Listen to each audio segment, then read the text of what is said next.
समाज की जो रैली है 36 कौम का साथ, राजपूत कौम के साथ है। यहाँ पे हर समाज से विराजमान लोग हैं। राजपूत के अलावा आप जिधर देखें हर समाज से, विष्णोई समाज से बैठे हैं, रबारी समाज से बैठे हैं, 36 कौम इस जाजम पे हैं। इसलिए है कि नीम सिंह जैसे भले व्यक्ति को, एक जिन्होंने पुलिस प्रशासन के 3 मुलजिमों को तत्काल गिरफ्तार करने के बाद में उनको गिरफ्तार करके पुलिस स्टेशन ले आए, और ताकि कोई गलत गतिविधि नहीं हो, आपस में लड़ाई नहीं बढ़े, शांति से मामला हो। लेकिन नीम सिंह जी को और एक और डीवाईएसपी साहब थे, उन दोनों को, नीम सिंह जी को सस्पेंड किया गया, उनको एपीओ किया गया, क्योंकि ये दोनों कौमों को इस तरीके से देखा जा रहा है कि ये पीढ़ियों से आज तक साथ में क्यों चल रही है और इनका व्यवहार क्यों चल रहा है। सर्व समाज की मीटिंग पहले एक बार साता प्रखंड में हुई थी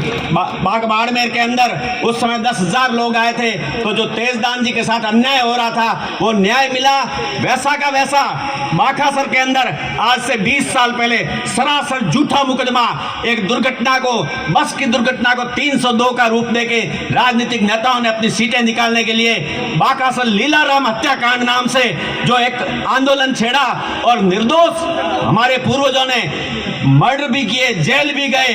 लेकिन हमारे वो कहते हैं कि हमारे जो भजन करते थे, जिनको रखिया कहते थे, उन मेघवालों को नहीं मारा था। जेल जाना है या मुकदमा लड़ना है या जेल जाना कोई गुनाह नहीं है। लेकिन निर्दोष मेघवालों को कौन मरा, वो लीलाराम कौन है? आज राय सिंह जी 20 साल की सजा भुगत हो गई थी, बिल्कुल उनको हाई कोर्ट में वो बरी हुए, सामने बैठे हैं राय सिंह काउसा, और सुप्रीम कोर्ट तक वो केस ये लोग लेके गए। सुप्रीम कोर्ट ने उनका केस को फिकोड़ दिया, राष्ट्रपति के सामने अपील हुई। ये स्वरूप सिंह जी हमारे उस केस में वकील थे। लीलाराम हत्याकांड का आज से 10 दिन पहले जब जयपुर में रैली हुई, उस समय मुझे लोगों ने वीडियो बताया, मैं सादा माहौल फोन रखता था कि आज तो बाखासर का लीलाराम हत्याकांड वापस जयपुर के सोशल मीडिया में चल रहा है। ये उदाराम कह रहा है कि सामंतशाही और दलितों पे अत्याचार बाखासर में उस समय में हुआ था। मैं आज भी कहता हूं, हम सुप्रीम कोर्ट में बरी हो गए, किसी जगह हमारे हाई कोर्ट में बरी हो गए, लेकिन न्याय पुराने लोग कहते थे जाजम पे। आज भी हम उस चीज को, मेघवाल समाज के कोई लोग आ जाए सामने कि आप सच्चे थे या हम सच्चे हैं, सच और झूठ देने के लिए तैयार हैं।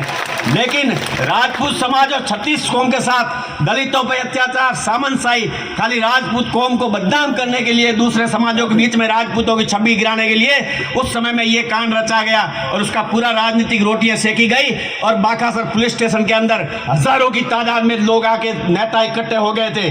जोग संजोग था, पहले भैरव सिंह जी साहब की सरकार थी, साइक्लोन आया था, उस समय वो केस बना था। जैसे सरकार चेंज हुई तो उसको गलत फिट किया गया मुख्यमंत्री को कि साहब ये तो देखो, इनके वहां तो उस समय सीएम जा रहे थे और साइक्लोन आया था, उनके परिवार वालों ने तो ऐसा ही किया, इनके परिवारों में पहले तो लोगों को ही मारा, इनके परिवार पहले जेलों में ही गए। ऐसे ही नेता थे उस दूसरे समाज से, मैं जिनका नाम नहीं लेना चाहता हूँ। हाँ, लोग मारे थे, मर्डर किए थे, जेलों में गए थे, हमारे पूर्वज गए थे। कोई जेल में जाना महीना नहीं होता है, बात के लिए मरना भी पड़े तो राजपूतों पीछे मत हटना। अगर बात के लिए मरने के लिए पीछे हट गए तो फिर आपकी पूछ ही खत्म हो जाएगी। ये स्वरूप सिंह जी वकील साहब हमारे इस केस में मुकदमे में थे। बाद में मैं बोला, अगर मेरे बाद में स्वरूप सिंह जी बोलते तो आपको सारी बात बता सकते थे। इसलिए ये उदाराम जैसे लोग जो करोड़ों का चंदा इकट्ठा करके उस समय लीलाराम हत्याकांड में, उस जमाने में इन लोगों ने 25-30 लाख रुपए खा गए थे। उस समय हम शंभुनाथ सेनानी के पास गए, सबके पास गए, कहा साहब ये हकीकत ये है। तन सिंह जी साहब, स्वर्गीय तन सिंह जी साहब की जयंती थी और रानी रूपादेव संस्थान में मीटिंग चल रही थी, मैं उस जगह गया। अब अपने बीच में सांग सिंह जी नहीं है, वकील साहब रूप सिंह जी भी थे। मैंने कहा हमारे साथ अन्याय हो रहा है, चाहे हमने मर्डर किया, हमें सजा हो जाए, कोई चिंता नहीं है, लेकिन हमारे साथ अन्याय हो जाए, आप विवेकानंद चौराहे पर राजपूत धरना दे, मैं उसका टेंट लगाता हूं। अन्याय के सामने प्रजातंत्र में लड़ने का यही तरीका है। लेकिन उस समय अगर झूठे को सजा करवा दी, इन्होंने सोचा सच्चे में जो करवाने क्या बात है। आज सच्चे में जिसने मर्डर किया उस एक व्यक्ति ने किया या 2 व्यक्ति ने किया, उनको सजा मिलनी चाहिए। लेकिन पूरी कौम को बदनाम करने का लिए, ये हमारे से 36 कौम का जो प्रेम है, पीढ़ियों से चला हुआ, हमारा एक दूसरे का प्रेम भाव है, हमारी कोई जाति नहीं होती है। गुजरात में कहते हैं हम इत्तर कौम से आते हैं, इत्तर मतलब 36 कौम हमारी जाति है। गरीब के साथ अन्याय कहीं मत होने देना, चाहे वो किसी भी जाति का हो, किसी भी धर्म का हो, न्याय के साथ खड़े रहना, जब भी राजपूत की पूछ होगी। बोलो जय भवानी माता की।